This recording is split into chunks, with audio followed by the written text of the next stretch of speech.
Ayan, hello po. Magandang umaga. Magandang gabi, no? Walang sampanig tayo ng mundo, pero gabi na ngayon. Sunday pa rin po. Happy Sunday pa rin sa lahat. Ayan, kamusta? Ayan.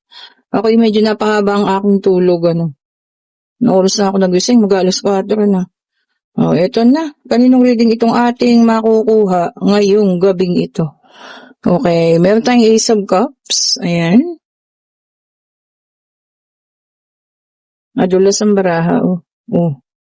Meron tayong Queen of Pentacles, and we have here the Empire. The Empress, the Empire.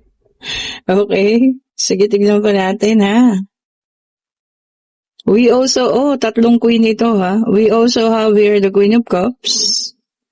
Meron tayo ritong Five of Swords, okay.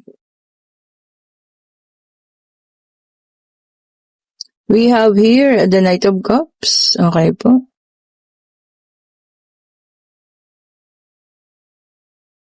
Meron tayong King of Pentacles at meron tayo ritong King of Swords. So, ayan ha.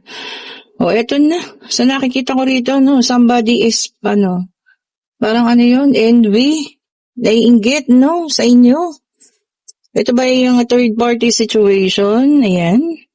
Naiinggit dito sa mga blessing na dumarating sa'yo sa Ace of Cups. Kasi sa kanya, feeling niya, walang, alam mo yun, parang bumigat ang buhay, no? Siguro simula nung nang agaw. Oh, 'di ba? Kasi to King and Queen of Pentacles kayo, parehas masipag. 'Di ba? So, ang ganda ng combination, parehas masipag eh. King and Queen ha. Eh napunta sa kanya. Ang pangit nung naging combination nila. Masipag man, pero parang palaging ubos. Oh, ayan ha. Okay po. And emotional, pero matapang pa rin. Tingnan mo, King of Swords, no? May pagka-King of Swords. So, ayun, kaya nangyayari ngayon is, inggit siya, no? Jealous, ganyan. Diba? Ano naman ang panama nito sa'yo? Nang agaw lang siya. Diba? So, ayan, ang dami niyang, ngayon, tawag dito. Ang dami niyang, pagsisisi kaya ito? Hindi naman siguro. Parang mga hang-ups lang. Siguro ang isip niya, naagaw niya na nga, pero bakit pumangit ang kanyang financial, o diba? Samantalang ikaw, mag-isa ka lang, pero alam mo yan, parang bumubuti. Nakikita niya kasi mas umuokay. So, akala niya siguro ang swerte sa'yo, yung King of Pentacles. Pero baliktad ikaw pala ang swerte ng King of Pentacles. So, siya yung malas ng King of Pentacles. O, diba? So, siya yun eh. Kaya yun, tignan mo ha, bumagsak ang kabuhayan. And we have here the Devil. O, ayan, panayang sa inyo ngayon. Panayang pagsubaybay sa'yo.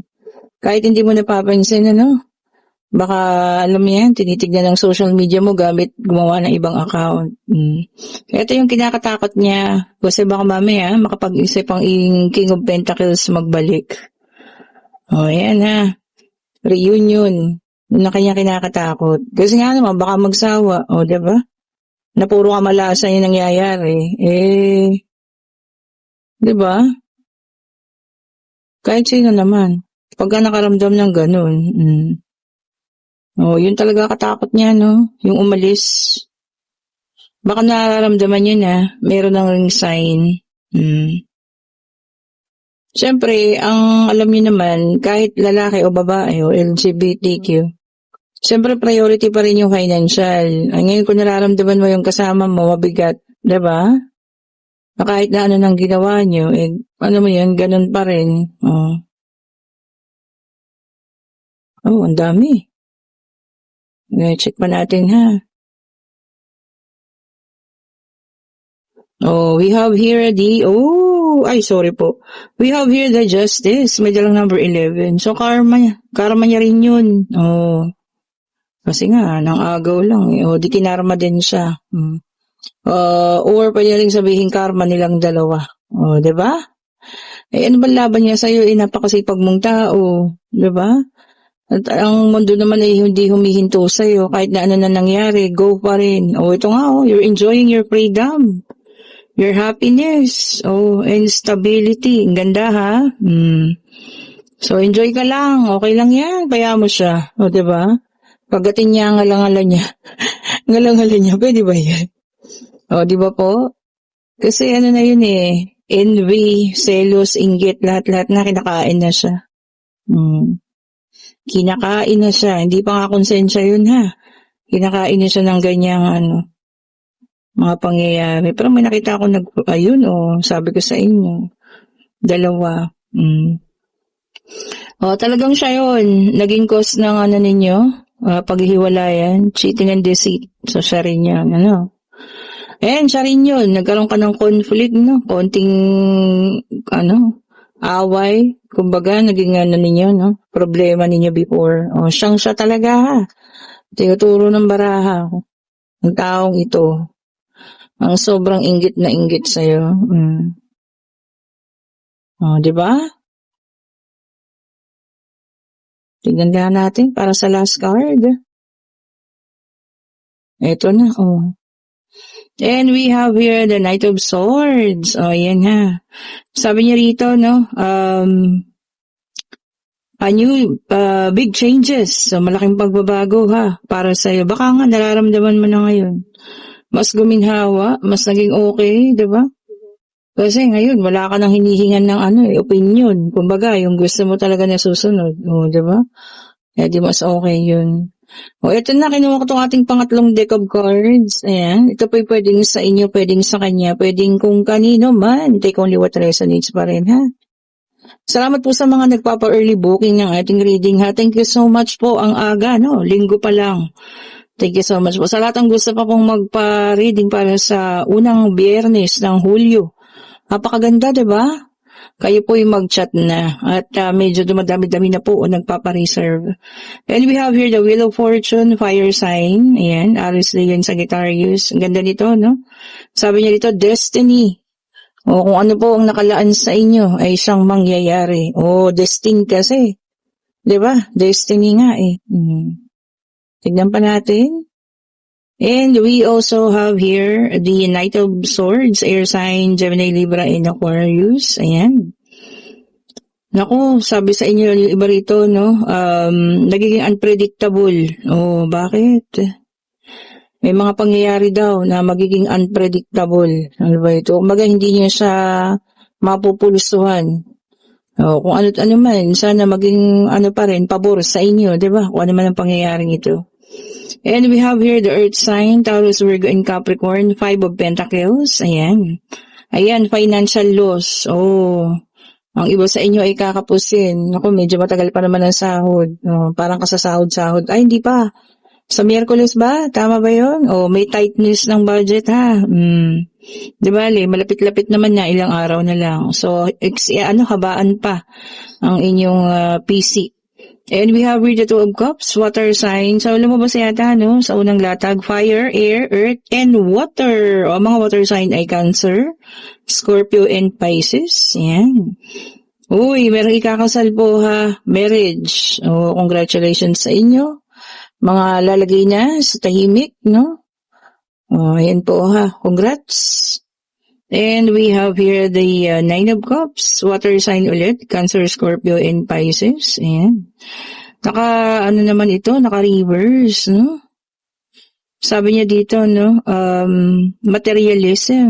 Naku. Yung iba addict sa mga material na bagay o kung ano man ito, Minsan baka mamaya hindi natin kaya ng budget, ha? Tignan-tignan po. So, i-check, ha? Mahirap din po kasi, diba? Mahirap. Check nyo pa rin yan. And we also have here the air sign Justice. Sabi niya dito naman, equality, pagkakapantay-pantay. Ayan. Tama lang, baka ipaparanas na ng kumpanya mo ang pagkakapantay-pantay. Hindi yung porkit sip-sip, yun ang napopromote. O, diba? May nabasa ko pala kanina sa no, comment section.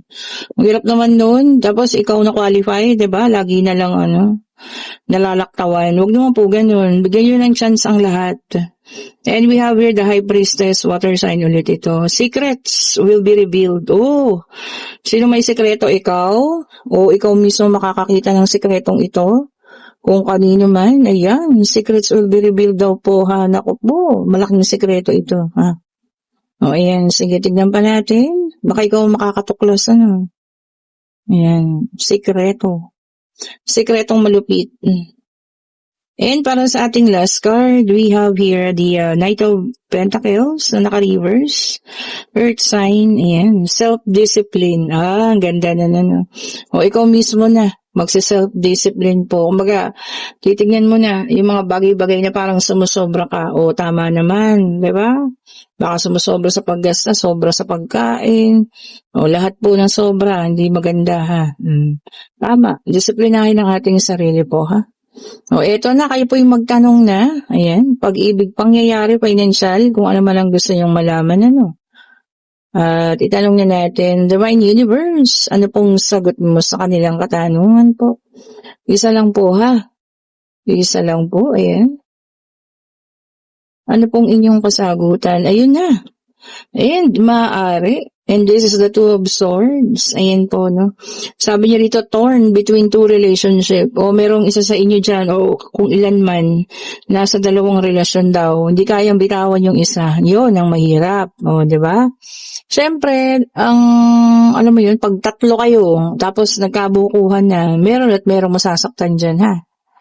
Okay po. So hanggang maaga pa, kung kayang bumitaw na or bitawan mo, gawin mo na po, ha? Para, alam mo yun, makaiwas ka sa sakit, makaiwas ka rin sa sama ng loob o kung ano man, 'di ba? Lalo na kung hindi ikaw yung pipiliin, mararamdaman mo naman 'yan, o 'di ba po?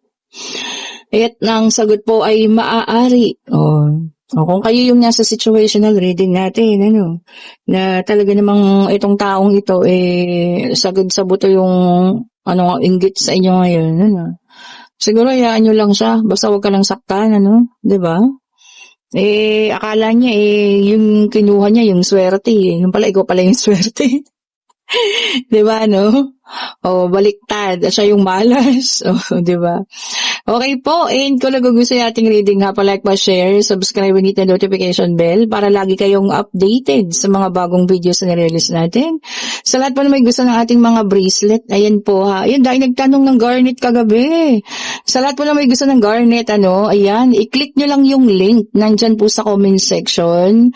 Mag-iwan kayo ng mensahe, ako lang ang makakausap ninyo. This is original garnet po ito, ha. Ayan, original po iyan, reddish garnet. Mag-chat na kayo, ha. Okay po. And tawag nito, have a great evening po sa inyong lahat, ha. Ayan, nakakalimutan ko yung sinasabi ko. Stay safe po. Ayan, happy Monday bukas. Pero today is Sunday pa rin. Ayan po, take a deep rest. Ayan, and maagang matulog. Yung may mga pasok dyan. Pero depende pa rin sa inyo, sabi ko nga. Okay po, salamat pong muli sa inyong pag-aantay, sa inyong mga bagong subscribers, sa mga datihan na, sa mga bumabalik, sa mga kauna-unahan. Maraming salamat po sa inyo. At sa lahat ng gusto ng reading para sa Friday, i-click nyo na po yung link, ha. Nandyan sa comment section. Ang ganda ng ninyo ngayon, pacing. Kasi nagpapaschedule talaga. Para alam niyo yun, wala pong agawan pagdating ng Friday po, ha.